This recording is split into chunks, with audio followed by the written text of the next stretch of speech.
Hello students, अब आज finally अभी हम लोग जो है फर्स्ट चैप्टर फिनिश या कंक्लूड करने के पहले एनसीईआरटी के जो अनसॉल्व्ड क्वेश्चंस हैं वो डिस्कस करेंगे.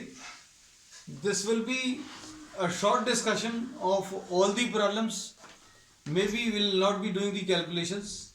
आपको कैलकुलेशंस जो है फॉर्मूलेज या जो भी कॉन्सेप्ट अप्लाई होंगे वो सब बताकर छोड़ देंगे, ताकि मतलब इस स्टेज तक लाकर छोड़ेंगे जिस स्टेज के बाद आप उसको कर पाओ, है ना.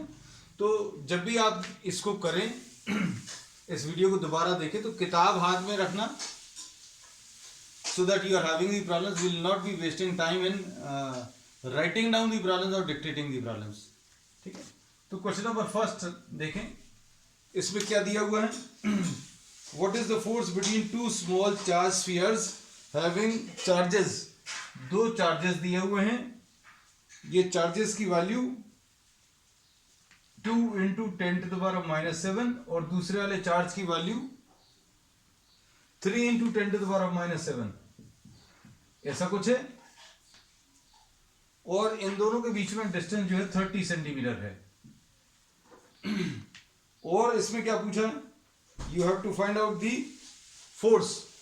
तो फोर्स का फॉर्मूला सिंपल रहेगा Q1 Q2 अपॉन 4πε0 r². तो ये 2 into 10⁻⁻7 into 3 into 10⁻⁻7 into 9 into 10⁻9, ये 1/4πε0 की वैल्यू आएगी और r की वैल्यू 30/100 ऐसा कुछ आएगा. इसको कंप्लीट कर लेना. तो इस स्टेज तक अभी हम प्रॉब्लम को छोड़ देंगे, जहां के बाद अभी हमें ऐसा लगता है कि सिर्फ थोड़े से कैलकुलेशंस का काम बचा हुआ है ना. Next problem.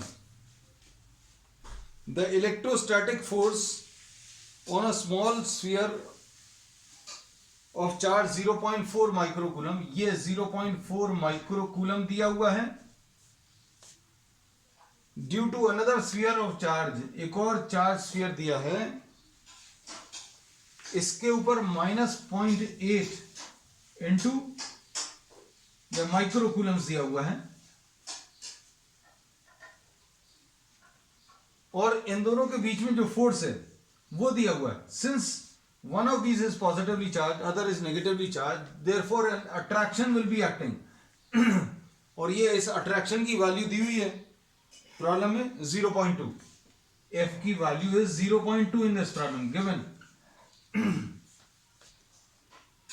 What is the distance between? Distance बताना. तो सिंपल फॉर्मूला एप्लीकेशन वाला प्रॉब्लम है. इसमें फोर्स की वैल्यू कितनी आ जाएगी? Q1 into Q2 upon 4πε0 r² आएगा. 1/4πε0 की वैल्यू 9 इंटू 10⁻9 आएगा. Q1 की वैल्यू 0.4 इंटू 10⁻6 आएगा और ये 0.8 इंटू 10⁻6 आएगा. अपॉन r² ये निकालना है और फोर्स की वैल्यू 0.2 न्यूटन दी हुई है. तो r² अगर निकालना है तो ये इधर ऊपर आ जाएगा, ये नीचे चला जाएगा.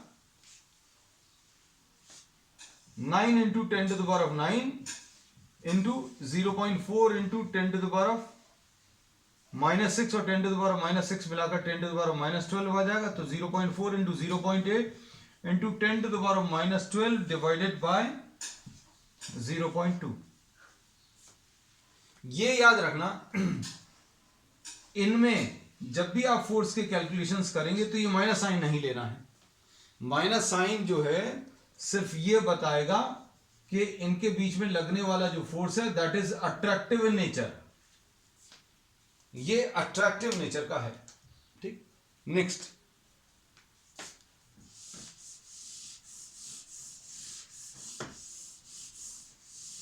Question number 3.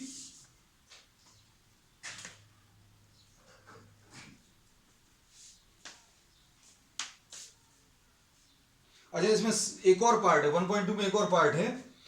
क्या? What is the force acting on the second sphere due to first. दोनों के बीच में आपने फोर्स कैलकुलेट कर लिया. ये फोर्स जो है 0.2 है, तो अभी हम लोगों ने बोला force acting on first due to second is equal to force acting on second due to first. तो ये जो रिलेशन आता है Q1 Q2 upon 4 pi epsilon 0 r square, ये दोनों के लिए रहता है। किसके लिए? F12 और F21। तो सेकंड वाला पार्ट जो है आंसर उसका सेम आएगा। जितना फोर्स फर्स्ट सेकंड के ऊपर लगा रहा है उतना ही फोर्स सेकंड जो है फर्स्ट के ऊपर भी लगाएगा। ठीक, next question number 3।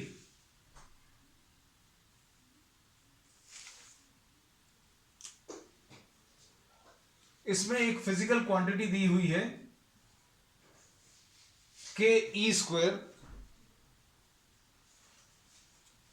Upon G M ई एम पी।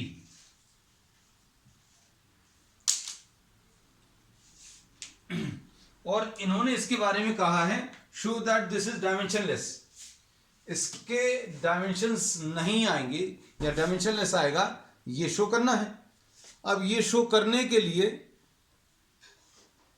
डायमेंशनलेस शो करने के लिए अभी हम लोग इसके यूनिट्स या डायमेंशनल फॉर्मूलेज अगर आपको मालूम है तो वो डायरेक्टली रख सकते हैं।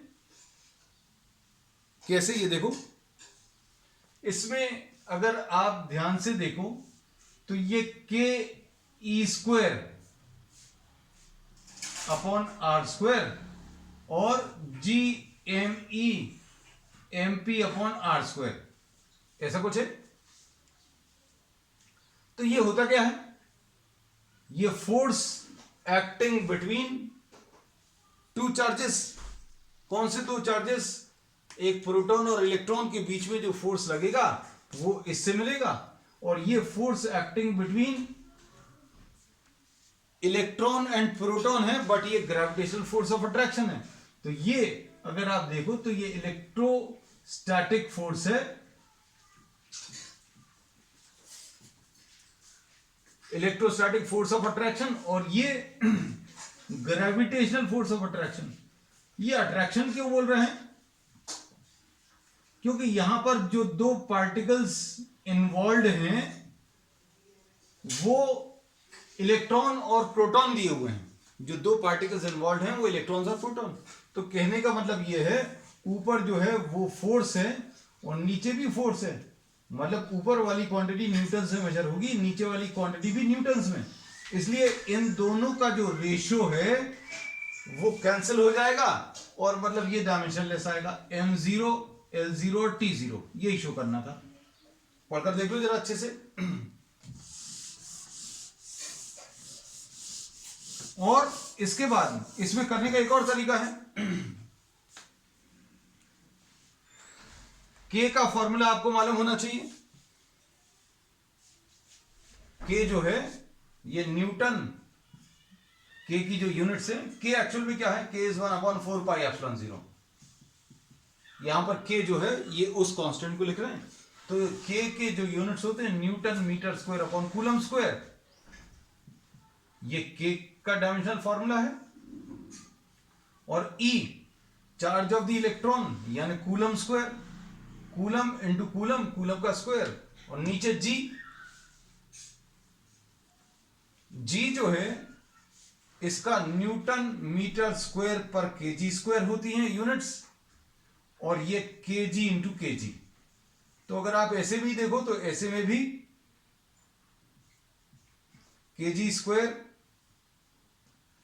और केजी कैंसिल होगा, कूलम स्क्वायर और कूलम स्क्वायर कैंसिल होगा, न्यूटन मीटर स्क्वायर और न्यूटन मीटर स्क्वायर कैंसिल होगा। तो m0, l0 और t0 ऐसा कुछ आ जाएगा। तो ये एक पार्ट है। फिर उसके बाद इसकी वैल्यू निकालनी है। इन्होंने बोला कि इस रेशो की, ये जो इन्होंने दिया हुआ है, इसकी वैल्यू निकालनी है। ये रेशो क्या सिग्निफाई करता है? तो रेशो बताता क्या है, ये अभी हम आपको इसमें भी डिस्कस कर चुके हैं। This is the ratio of force of attraction acting between electron and a proton and the gravitational force of attraction acting between electron and proton. ये दोनों फोर्सेस का रेशो है। तो अगर आपने Fe और Fg निकाला होता, Fe और Fg का मतलब क्या है? This we have discussed in detail in one of our previous lectures. Fe upon F G अगर निकालना है तो ये दो चार्जेस हैं, ये इलेक्ट्रॉन है और ये प्रोटॉन है, तो ये मास ऑफ इलेक्ट्रॉन, ये मास ऑफ प्रोटॉन। इलेक्ट्रॉन और प्रोटॉन, इलेक्ट्रॉन के ऊपर -1 e का चार्ज होगा और प्रोटॉन के ऊपर +1 e का चार्ज होगा और ये दोनों एक दूसरे को अपनी तरफ अट्रैक्ट करेंगे और ये जो अट्रैक्शन है Fe लिख दे रहे हैं और Fe कैसे मिलेगा, 1/4πε0 Q1 इंटू Q2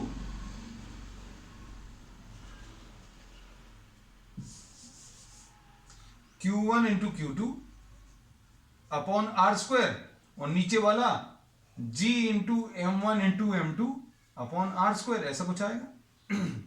वैल्यूज कितनी आ जाएंगी 9 इंटू 10⁹, ऐसा कुछ।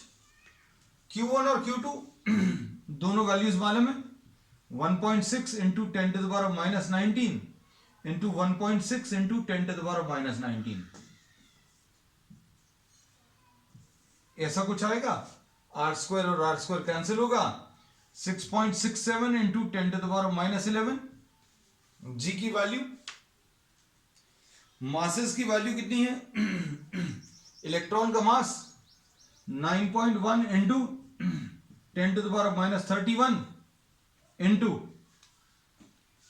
मास ऑफ इलेक्ट्रॉन आ गया, मास ऑफ प्रोटॉन 1.6 इंटू 10⁻27। ये मास ऑफ प्रोटॉन है और ये मास ऑफ इलेक्ट्रॉन है।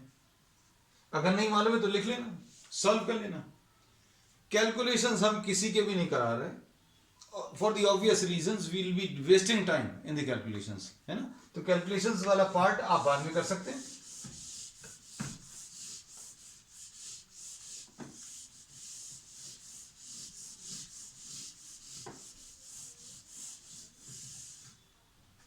Next problem, we'll try to discuss as many problems as possible. Question number 4th.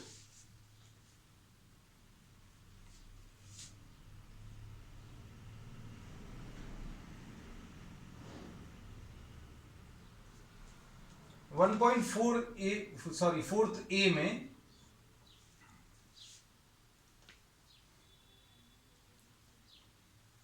explain the meaning of the statement charge of a body is quantized, charge is quantized।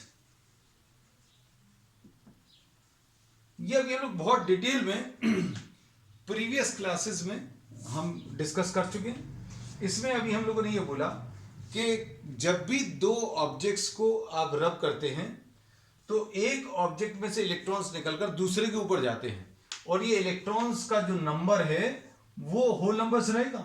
ऐसा कभी नहीं होगा कि half of an electron is transferred, मतलब अगर इससे एक electron निकलेगा तो इसके ऊपर +1 e आएगा, इसके ऊपर -1 e आएगा।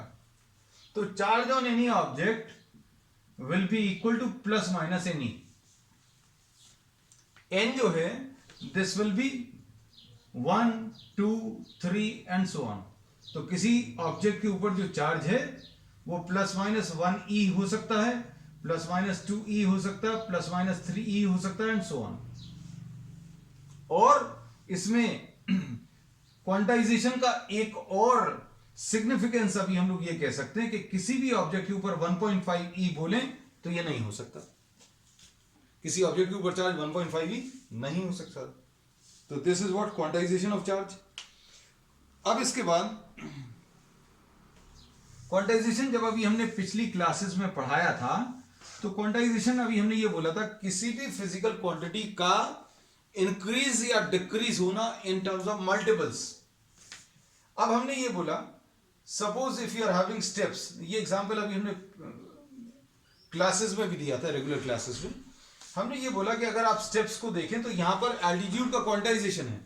अगर एक स्टेप 12 सेंटीमीटर का है तो आप इसकी मदद से या तो 12 चढ़ पाओगे या 36 या 48 या 24, ऐसी कुछ वैल्यू। इनसे अगर हम आपको 13.5 चढ़ने को बोले तो नहीं चढ़ पाएंगे, क्योंकि एक स्टेप 12 का है, तो यहां पर एल्टीट्यूड का क्वांटाइजेशन है।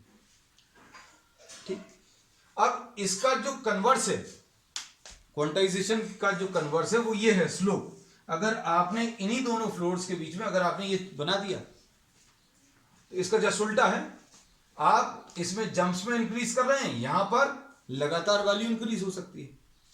तो इसमें अभी हम लोग ये कहते हैं कि इमेजिन करना, अगर ये स्टेप्स बहुत ज्यादा छोटे हैं, अगर बहुत ज्यादा छोटे हैं तो आप इसको एक रैंप जैसा ही मान सकते हैं।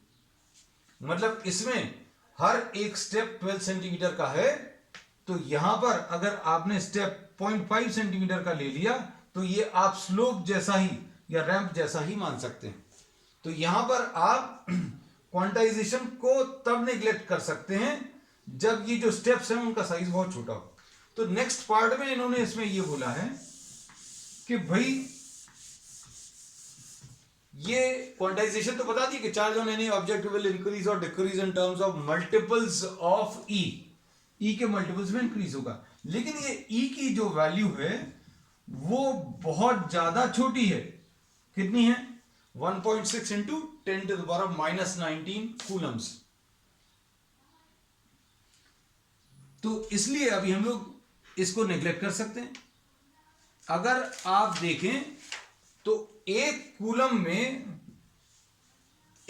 में approximately 6.25 into 10 to the power 18 electrons होते हैं।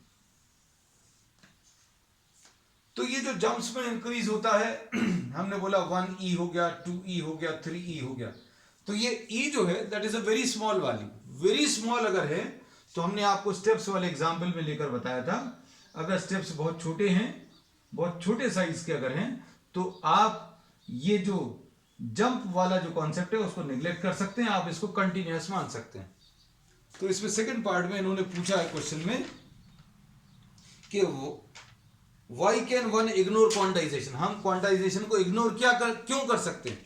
तो इसके आंसर में आप क्या लिखोगे कि charge on any object increases और decreases in terms of multiples of this value, but this value is so small. कितनी छोटी है ये दिखाने के लिए अभी हमने एग्जांपल लिया। अब इसमें अभी हम लोगों ने बोला कि ये इतनी ज्यादा छोटी है कि आप ये क्वांटाइजेशन का प्रिंसिपल जो है उसको निगलेक्ट कर सकते हैं। ठीक, next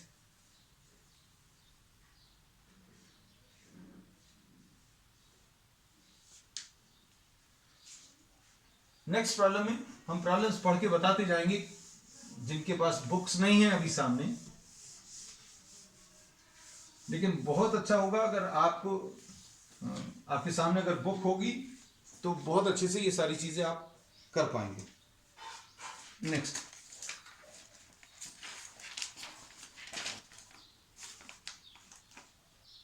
when a glass rod is rubbed with a silk cloth, charges appear on both. A similar phenomena is observed with many pair of bodies. Explain how this observation is consistent with law of conservation of charge. Conservation of charge कैसे apply हो रहा है इसमें ये बताना है। अब इन्होंने बोला ग्लास रॉड लिया और कौन सी चीज ले ली? सिल्क क्लॉथ ले लिया। अब जब आपने ये दोनों चीजें ली तो इनके ऊपर नेट चार्ज 0 था, मतलब ना ग्लास रॉड के ऊपर चार्ज था ना सिल्क के ऊपर चार्ज था। अब दोनों को जब रब करेंगे तो ग्लास के ऊपर पॉजिटिव चार्ज आ जाएगा, ग्लास रॉड के ऊपर after rubbing what will happen? The glass rod will acquire positive charge and the silk cloth will be acquiring negative charge. तो कंजर्वेशन अभी भी होगा, क्योंकि ग्लास रॉड से मान लीजिए 3 इलेक्ट्रॉन्स निकलकर इधर चले गए तो इसके ऊपर +3e आएगा और सिल्क क्लॉथ के ऊपर -3e आ जाएगा।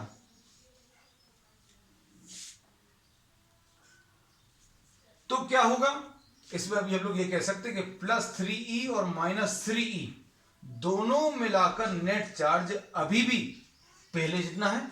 नेट चार्ज पहले 0 था, बाद में भी दोनों का मिलाकर नेट चार्ज 0 आएगा। तो रबिंग के दौरान क्या हुआ है, एक ऑब्जेक्ट में से निकलकर इलेक्ट्रॉन्स दूसरे ऑब्जेक्ट के ऊपर चले गए। अब ग्लास रॉड में से निकले तो इसके ऊपर +3e आ गया, सिल्क के ऊपर चले गए तो इसके ऊपर -3e आ गया। दोनों को अगर मिलाएंगे तो net charge will be 0।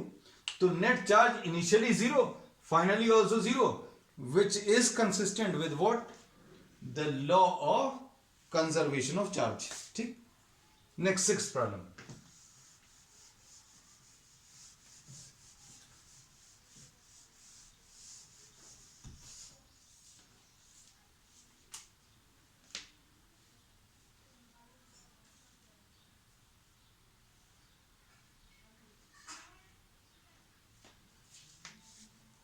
Six वाले में 4 पॉइंट चार्जेस, ये 4 पॉइंट चार्जेस दिए हुए हैं ABCD, 4 पॉइंट्स पर।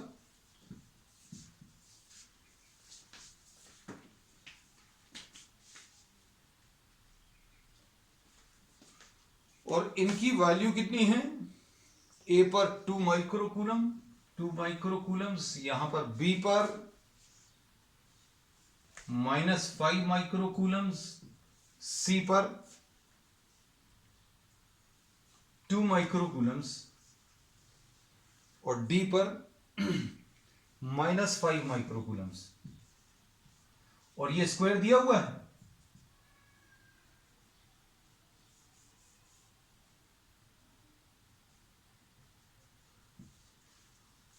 और इसमें क्या पूछा है,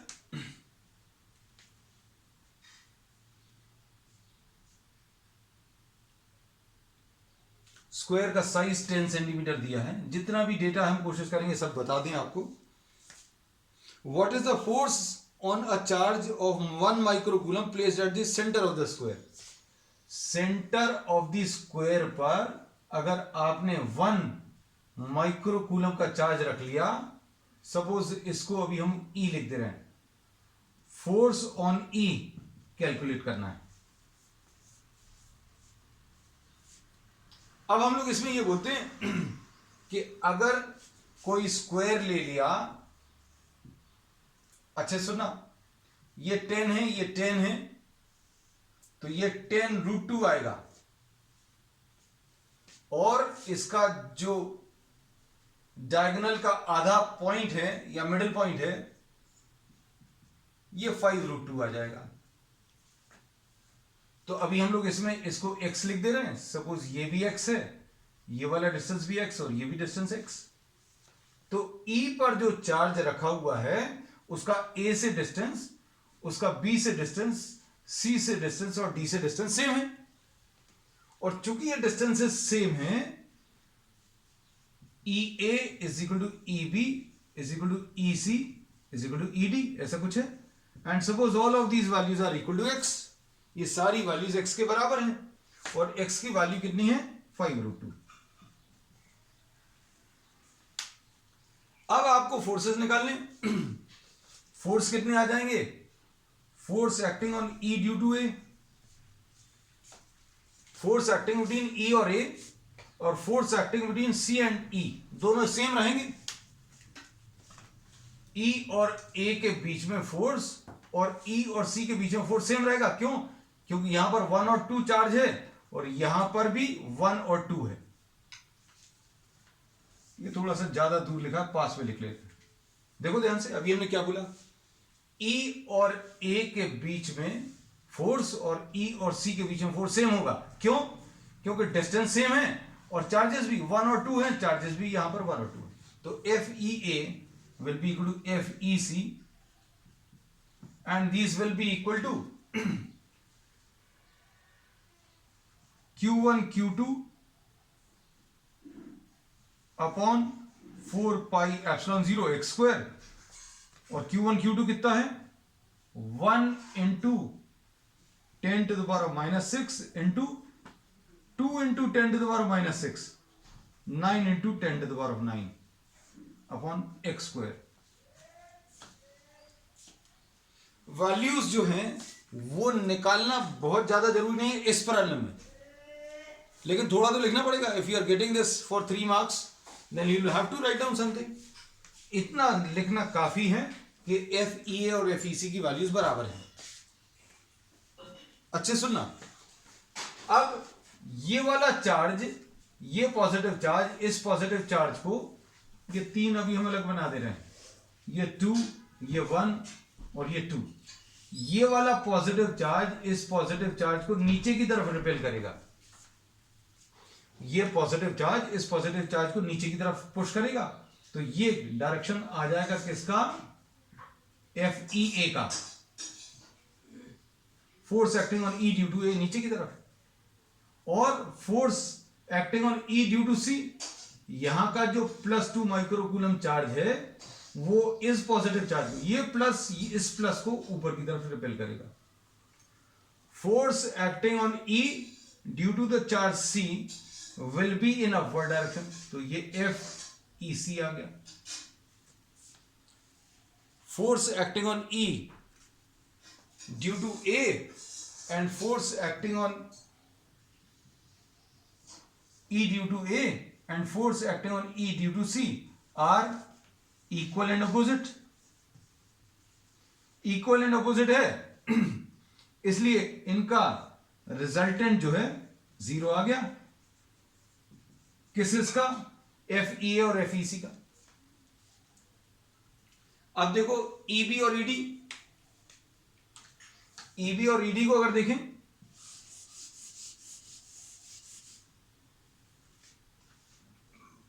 इनको बना ले रहे भाई। ये यहां पर बी पर कितना है? -5 माइक्रोकूलम, और डी पर कितना? -5 माइक्रोकूलम। ये बी है, ये डी है। ई पर कितना है? +1 माइक्रोकूलम। अब फिर से क्या होगा?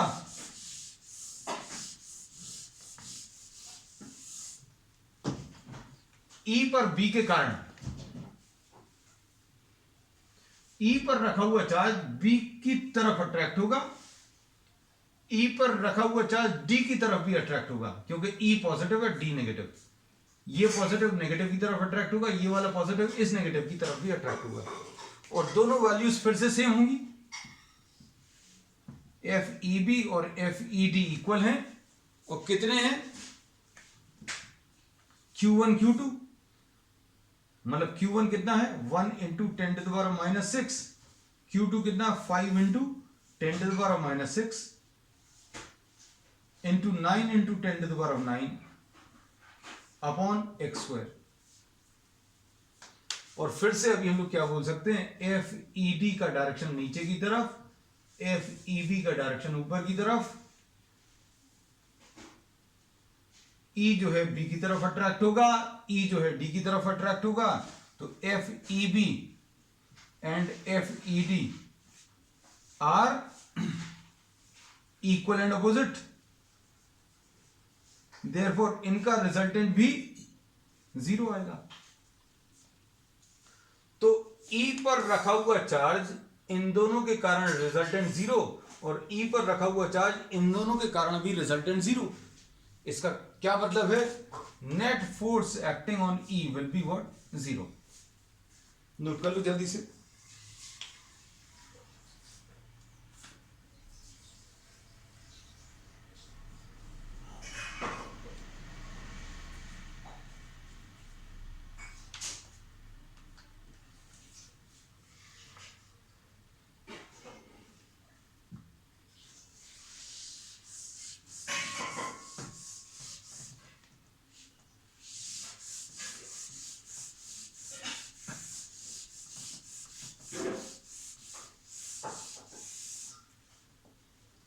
नेक्स्ट इसके बाद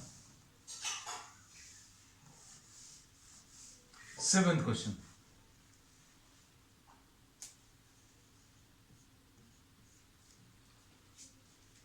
क्वेश्चन नंबर 7 देखो। An electrostatic field line is a continuous curve, that is a field line cannot have sudden breaks। Electric field line जो है कंटिन्यूअस कर्व है, इसमें अभी हम लोग ये कहते हैं कि सपोज फॉर एग्जांपल अगर कोई पॉइंट चार्ज है, उसके कारण इलेक्ट्रिक फील्ड की वैल्यू किससे मिलती है? Q upon 4πε0r²।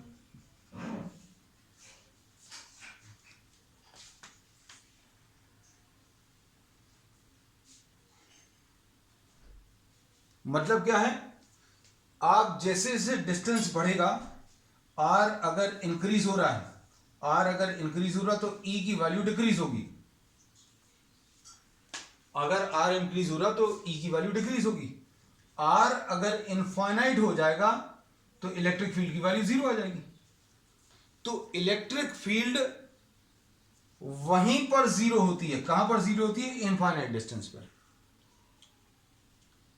और अगर इलेक्ट्रिक फील्ड जीरो नहीं है, इलेक्ट्रिक फील्ड जीरो नहीं है मतलब इलेक्ट्रिक फील्ड लाइंस रहेंगी। इलेक्ट्रिक फील्ड जीरो अगर है, इलेक्ट्रिक फील्ड जीरो अगर है मतलब नो इलेक्ट्रिक फील्ड लाइन। अच्छे सुना, अभी हमने क्या कहा?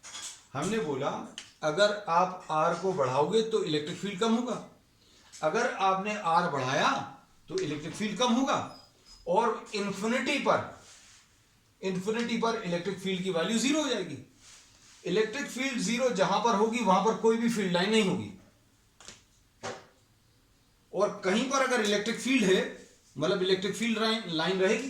तो इस लाइन में अगर अभी हम लोग बोले अगर ये ड्रॉ कर रहे हैं तो ये कंटिन्यूअस कर्व है, इसमें हर एक जगह पर लाइन एग्जिस्ट कर रही है। लेकिन अगर कहीं पर ब्रेक आ जाए,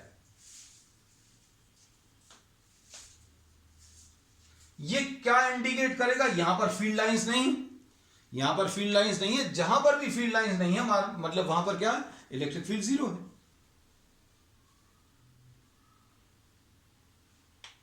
तो इलेक्ट्रिक फील्ड लाइन जो है इलेक्ट्रिक फील्ड रिप्रेजेंट करती है, और इलेक्ट्रिक फील्ड की वैल्यू हर जगह पर एग्जिस्ट कर रही है एक्सेप्ट एट इन्फिनिटी। तो इसलिए अभी हम लोग बोलते हैं कि electric field line is a continuous curve. कहीं पर ब्रेक होना मतलब फील्ड लाइन नहीं है, मतलब वहां पर इलेक्ट्रिक फील्ड नहीं है। ठीक है, so therefore we say that electric field line is a continuous curve. फिर इसके सेकंड पार्ट में इन्होंने पूछा है, सेकंड का पार्ट में क्या पूछा है? Explain why two field lines can never cross each other. कोई दो फील्ड लाइंस कभी एक दूसरे को क्रॉस क्यों नहीं करेंगी? तो ये अभी हमने थ्योरी क्लास में भी डिस्कस किया, प्रॉपर्टीज में भी लिखवाया है कि दो फील्ड लाइंस जो हैं कभी इंटरसेक्ट इसलिए नहीं करेगी क्योंकि जब भी वो इंटरसेक्ट करेंगी तो पॉइंट ऑफ इंटरसेक्शन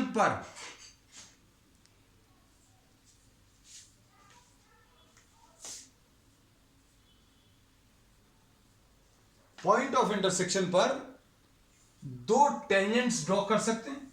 हमने ये बोला है कि किसी एक इलेक्ट्रिक फील्ड लाइन पर अगर आप टेंजेंट ड्रॉ करोगे तो ये इलेक्ट्रिक फील्ड का डायरेक्शन देगा। तो अगर दो फील्ड लाइंस इंटरसेक्ट कर रही हैं तो पॉइंट ऑफ इंटरसेक्शन पर दो टेंजेंट्स ड्रॉ कर सकते हैं जो कि दो इलेक्ट्रिक फील्ड के डायरेक्शन देंगे, जो कि पॉसिबल नहीं है। So no two field lines can intersect each other because if they intersect, then at the point of intersection two tangents can be drawn which give two directions of electric field, which is not possible. ठीक, next problem.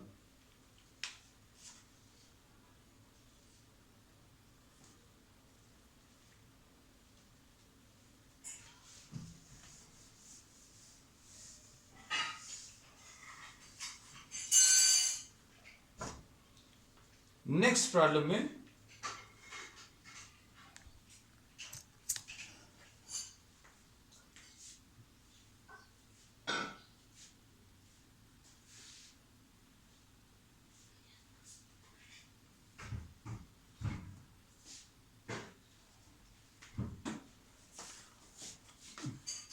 two point charges 3 microcoulomb and -3 microcoulombs are located. 2 point charges दिए हैं। Question number 8 में 2 point charges are given.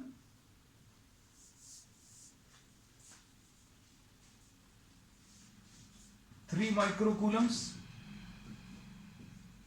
and -3 microcoulombs are placed 20 centimeter apart. What is the electric field at the middle point of the point O? इस point पर electric field बतानी है, middle point है ये, मतलब OA is equal to OB,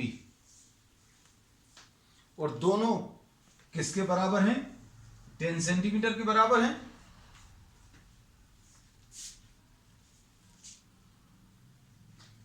अब electric field at the point O due to charge at A, O point पर इसके कारण कैसी रहेगी? अवे फ्रॉम द पॉजिटिव, जो कि अभी हमने मार्क कर लिया, EOA।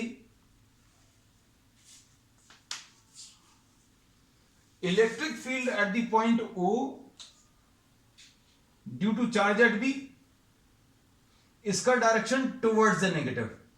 इलेक्ट्रिक फील्ड का जो डायरेक्शन है away from the positive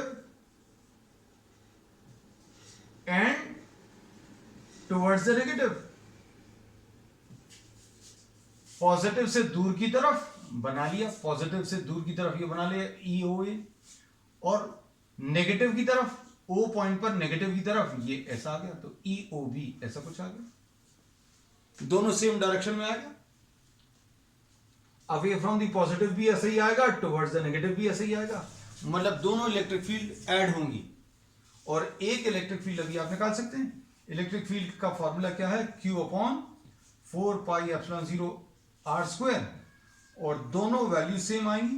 EOA will be equal to EOB। दोनों सेम क्यों होंगी? क्योंकि दोनों के चार्जेस सेम हैं। कोई कहने को ये कह सकता है कि ये भाई नेगेटिव है, तो नेगेटिव साइन का अभी हम लोग कैलकुलेशन में यूज नहीं करने वाले। नेगेटिव साइन का यूज करेंगे इन फाइंडिंग आउट द डायरेक्शन, और डायरेक्शन निकालने में अभी हम लोग कर चुके हैं। नेगेटिव साइन है, इसलिए इस पॉइंट पर इलेक्ट्रिक फील्ड राइट की तरफ आई है, टुवर्ड्स द नेगेटिव, और ये पॉजिटिव है, तो अवे फ्रॉम दी पॉजिटिव भी ऐसे ही आया। तो पॉजिटिव और नेगेटिव साइन का यूज करते हैं in finding out the direction.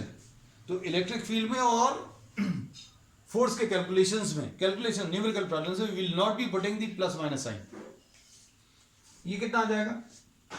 Charge की वैल्यू 3 × 10⁻⁻6 इंटू 1/4πε0 की वैल्यू 9 × 10⁹ अपॉन r², यानी 10/100 का होल स्क्वायर। और दोनों EOA और EOB दोनों राइट की तरफ हैं, इसलिए net electric field at the point O will be double of this value. ये वैल्यू कैलकुलेट कर लेना। इसमें देखो ये तो कैलकुलेशन आसान है। ये 27 है, ये 10⁻³ है, 27 इंटू 10⁻³, और इसका भी 100 ऊपर जाएगा तो +2।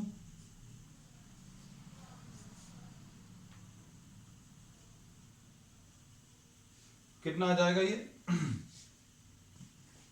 54 इंटू 10⁵ आ जाएगा। ये डबल क्यों किया? क्योंकि एक की वैल्यू अभी अपन ने निकाल ली, ये एक की वैल्यू इसके बराबर है। डबल क्यों किया? क्योंकि ये दोनों वैल्यूज इक्वल हैं और दोनों राइट की तरफ काम कर रही हैं। ठीक है, अब इसके बाद इसका बी पार्ट में क्या दिया हुआ है? बी पार्ट में ये दिया है कि if a negative test charge of magnitude 1.5 into 10⁻⁹ coulomb is placed at this point, what is the force?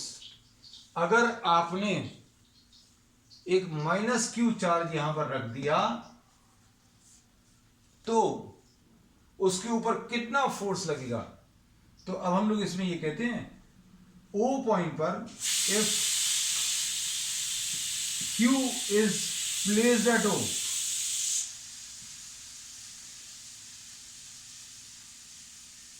if Q is placed at O,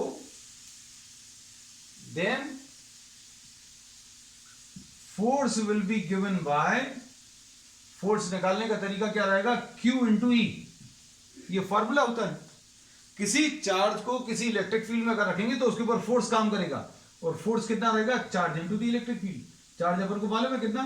1.5 into 10 to the power of -9, और electric field अपन ने निकाली कितनी? 54 into 10 to the power of 5।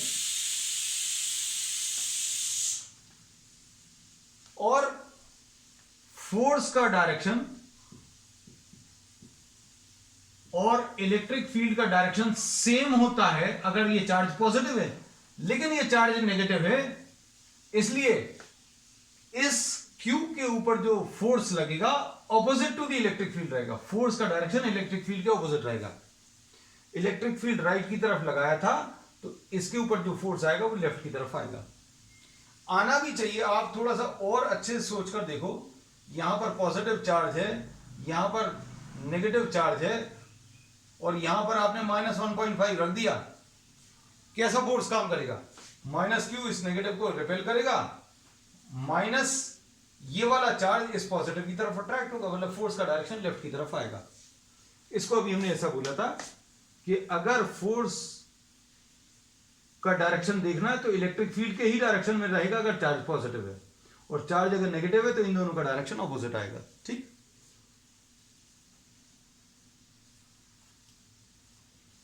अब इसके बाद 9th problem,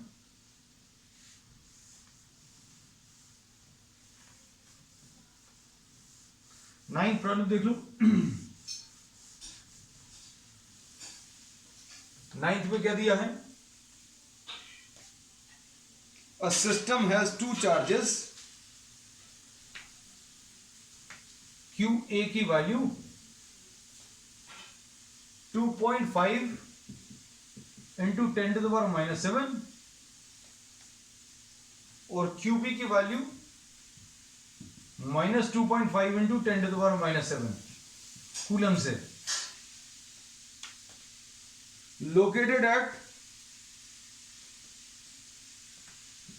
A0 0 -15 और B0 0 और 15।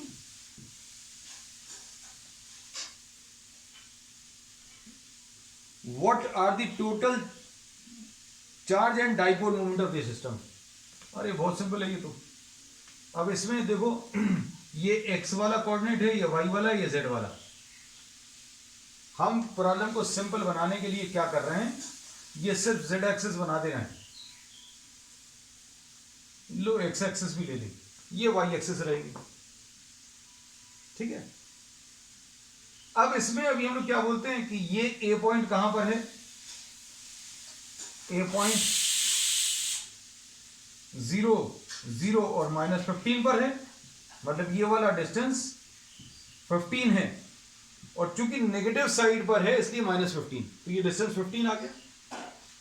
और QA की वैल्यू मालूम है, इधर पर QA रखा हुआ है, इधर पर QA, और इधर B कहां पर रखा हुआ है?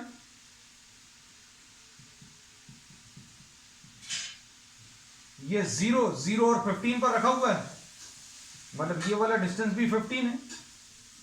अब नेट चार्ज अगर बताना है तो नेट चार्ज दोनों का मिलाकर आ जाएगा QA प्लस QB। एक पॉजिटिव है और एक नेगेटिव है, तो नेट चार्ज इसका 0 आ जाएगा। फिर डाइपोल मोमेंट पूछा है, तो डाइपोल मोमेंट कैसे मिलेगा? इनमें से एक चार्ज ले लो, चार्ज कितना? 2.5। पहले तो फॉर्मूला लिख दें, नहीं तो तुम लोग कंफ्यूजन होगा। 2 into Q।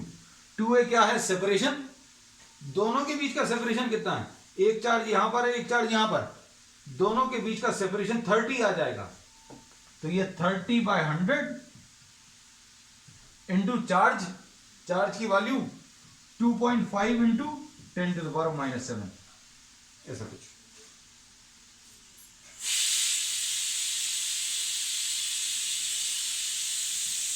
Next,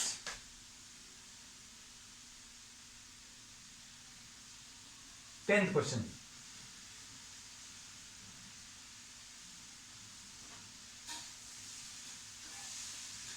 tenth question में देखो क्या दिया हुआ है।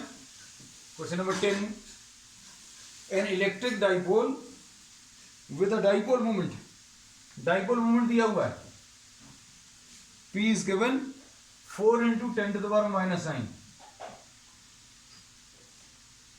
और coulomb metres is aligned at 30 degrees with the direction of uniform electric field। अगर इलेक्ट्रिक फील्ड ऐसी है तो ये P का डायरेक्शन 30 डिग्रीज पर है, मतलब ये -q है, ये +q, क्योंकि P का डायरेक्शन -q से +q की तरफ होता है। तो थीटा की value is given equal to 30 degrees. और क्या दिया है, इलेक्ट्रिक फील्ड की वैल्यू दी है। इलेक्ट्रिक फील्ड कितना है, 5 इंटू 10⁴ न्यूटन पर कूलम।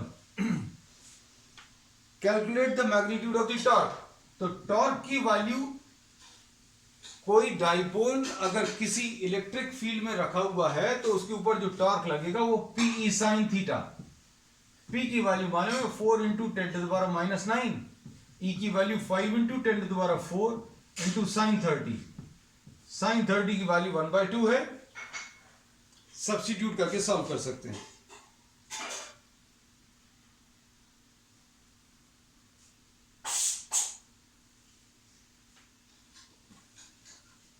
अब आज की क्लास का लास्ट क्वेश्चन अभी हम लोग ले रहे हैं, क्वेश्चन नंबर 11th।